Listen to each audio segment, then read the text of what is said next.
Irmão, vou passar a pergunta para o Sérgio Lopes. Sérgio, eu vou juntar duas aqui, porque nós temos muitas, aí eu vou sair fazendo certo? Como é a homossexualidade na visão espírita?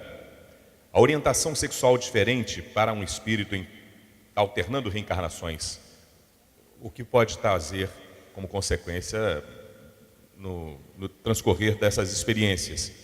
E um escritor, ou alguém que faz um texto qualquer e conta sobre um suicídio de alguém. Um romance, por exemplo, que o desenlace amoroso termine com um dos personagens optando por isso.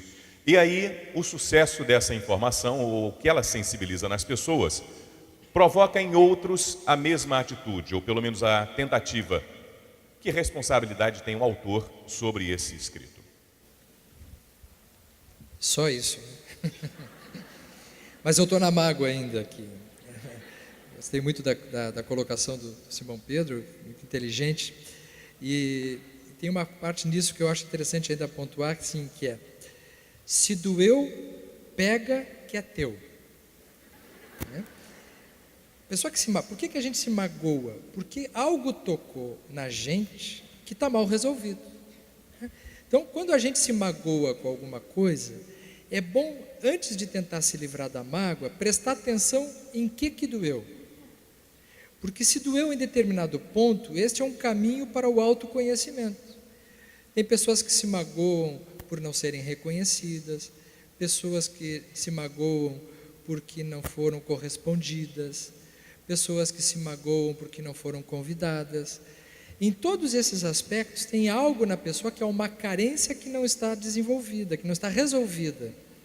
Então, é uma parte cega de nós que pode ser um bom caminho para começar uma psicoterapia, para a pessoa poder se conhecer em aspectos pelo qual ainda não melhorou e que pode melhorar. Então, não vamos ter pressa de nos livrarmos dos nossos obsessores. O obsessor, ele é útil também. O obsessor, quando ele fica muito perto, é sinal que tem algum campo de sintonia que está chamando. Antes de mandar ele embora, poder descobrir por que ele não sai de perto, o que tem em mim que faz com que ele fique. Se as pessoas que se magoam muito frequentemente, o que tem em mim que faz com que me magoe tanto disso, né? Então, é um caminho da pessoa se conhecer. É muito importante para que ela possa avançar além dos pontos que ela já alcançou até aquele momento. Se não consegue fazer isso sozinho, através da ajuda de psicólogos, de terapeutas, sempre podem ser muito úteis nesse momento. Além dos conselhos e recomendações de amigos, que muitas vezes a gente não ouve, porque a gente só gosta de ouvir aquilo que já sabe. Nós somos pródigos em querer ouvir elogios e coisas boas. Quando surgem críticas, nós nos ofendemos. E às vezes são essas críticas que nos fazem crescer. Homossexualidade. Homossexualidade de quem? Esse é um outro tema, que quando eu pergunto como é vista a homossexualidade na visão espírita, não existe uma homossexualidade. Existem várias situações individuais, com histórias pessoais, com histórias reencarnatórias, com diversos aspectos que envolvem desde aquilo que o espírito já traz de outras vidas, mas também com as identificações infantis que tem na ligação pai, mãe, na convivência, a influência do meio, a influência da cultura, quais são as experiências do ambiente que repercutem. Portanto, não existe um fator unívoco, uma causa única da homossexualidade. O que nós podemos pensar é que, assim como nós sabemos que espiritualmente nós não temos sexo, no sentido do espírito, ele ter essa possibilidade de percorrer as polaridades em várias encarnações, o que acontece são várias experiências que cursam também pelos campos da afetividade e da sexualidade. Não encontrei ainda uma resposta que possa dizer assim: a homossexualidade obedece a tais caminhos e são esses os mais importantes. O que nós encontramos na reflexão espírita são argumentos que nos deixam pensando que estas experiências fazem parte do processo evolutivo da caminhada individual de cada um. Agora, são variadas as experiências homossexuais. Existem homossexuais que se casam, que têm uma relação monogâmica, que têm uma vida ajustada. Existem homossexuais que levam uma vida promíscua, que tem vários parceiros e não se fixam com ninguém. Existem homossexuais que apresentam a homossexualidade a partir de traumas da infância, principalmente o abuso sexual.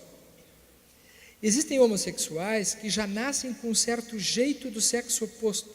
Às vezes são crianças pequenas e que já demonstram desde cedo um perfil do gênero sexual da outra polaridade.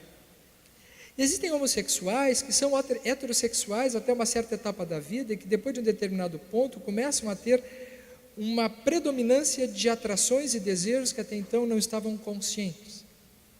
Existem homossexuais que se travestem, existem homossexuais homens com jeito de mulher, existem homossexuais homens com jeito de homem. Então não dá para perguntar qual é a causa da homossexualidade, porque são variadas as manifestações. O que me parece que é interessante da gente fazer como espírita é um raciocínio reflexivo em torno dessas questões. Quais são as possibilidades?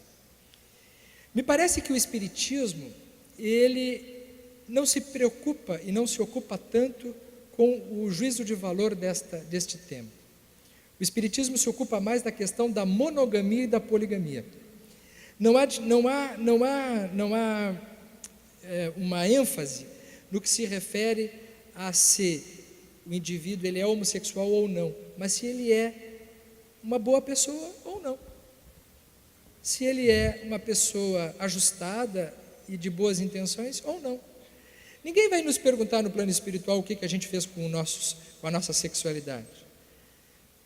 No plano espiritual nós seremos indagados talvez do que a gente fez com a nossa vida, no que diz respeito à nossa evolução, o que fizemos de bom. Mas não seremos indagados, mas deveria ter tido um comportamento condizente com o sexo biológico. A espiritualidade superior, pelo menos, não se pronuncia com esta importância. Então é assim que o capítulo da homossexualidade nos remete a várias reflexões, a vários raciocínios. Há pessoas em conflito com a sua homossexualidade, que não gostariam de ser homossexuais. Aquele que não tem problema nenhum, aquele que já está muito bem organizado, ajustado com isso, e não entra em conflito com esta situação. Portanto, são casos diferentes. Agora, é um capítulo que envolve vários aspectos, que, como tantos outros, está aberto e é preciso que a gente continue estudando para irmos entendendo cada vez mais as variadas nuances deste tema. E qual foi a outra mesmo? O suicídio, né? O suicídio como foi o caso do suicídio do jovem Werther, do Goethe, né? O fenômeno Werther, que quando alguém escreve uma obra que faz uma apologia ou que descreve alguma experiência ligada ao suicídio, é frequente que haja um certo efeito de contágio, isso já está demonstrado, né? É por isso que no hospital psiquiátrico, por exemplo, quando alguém se suicida, é preciso redobrar a vigilância, porque a tendência a acontecer um outro suicídio logo em seguida é muito grande. Porque é como se aqueles que estavam com a mesma ideia e com a mesma intenção, diante da notícia de alguém ter feito, entre aspas, a pessoa se encoraja a cometer e fazer a mesma coisa. Então, há um efeito de reverberação dessas atitudes. O mais curioso é que esses fenômenos, então, vão incidindo e ocorrendo em nível social e coletivo. Me parece que quem escreve uma obra que se proponha a, de certa forma, incentivar ou romancear o suicídio, há muito disso na literatura, né? Essa tendência de criar uma visão melancólica da vida e apresentar o suicídio como uma saída romântica, como se houvesse algum romantismo no suicídio. A pessoa glamoriza o sofrimento, romantiza a dor. E o Décio falou, e falou muito bem, que não existe lei da dor, né? Nas leis morais não existe lei da dor. Nós não estamos aqui para exercer um processo de sofrimento, senão através do sofrimento alcançarmos outras situações emocionais mais satisfatórias. Então, quando alguém escreve dando uma ênfase sobre isso, e disso resulta fatos que ocasionam consequências como o suicídio, a pessoa é corresponsável, sim. Nós somos responsáveis por aquilo que fazemos na nossa vida, mas somos responsáveis também por aquilo que construímos diante dos outros, principalmente esses outros que são capazes de terem algum tipo de admiração conosco. Cada um irá responder por si, mas nós também iremos responder pelo que causamos. É por isso que tem muito político encrencado, já, porque eles são responsáveis, sim, pelos exemplos positivos ou negativos que fazem, pelo uso bom ou mau que fazem da máquina pública e por todas as crises que individualmente ou coletivamente se estabelecem a partir dos exemplos deles. Não apenas no suicídio, mas em todas as situações. Nós estamos sendo permanentemente julgados pela nossa consciência, mas por uma consciência divina que faz com que a lei de causa e efeito se efetue em todos os campos. Posso dar só uma pitadinha? Diga, Simão. Talvez é vício da profissão. A gente busca, vai lembrando das fundamentações. O que o Sérgio acabou de dizer está no artigo 21 do Código Penal da Vida Futura, do capítulo 7 do livro Céu e Inferno. Ninguém, lá está escrito, ninguém é responsável pelos erros alheios, a não ser que os tenha gerado pelo exemplo ou não os tenha impedido quando podia fazê-lo.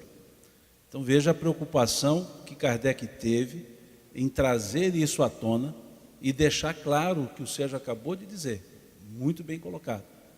Ninguém é responsável pelos erros alheios, a não ser que os tenha gerado pelo exemplo ou não os tenha impedido quando podia fazê-lo. Daí a responsabilidade dos escritores, dos articulistas, dos jornalistas, quando levam as notícias. Quando levam as notícias. E sugiro que leiam o capítulo 15 do livro Nos Domínios da Mediunidade, que tem como título Forças Viciosas. E lá teremos o caso, que vocês lerão, de um jornalista que escrevia uma matéria para atrapalhar, para prejudicar uma determinada pessoa com fatos acrescentados. Leiam e vejam a descrição da cena que André Luiz nos traz como sendo as companhias espirituais.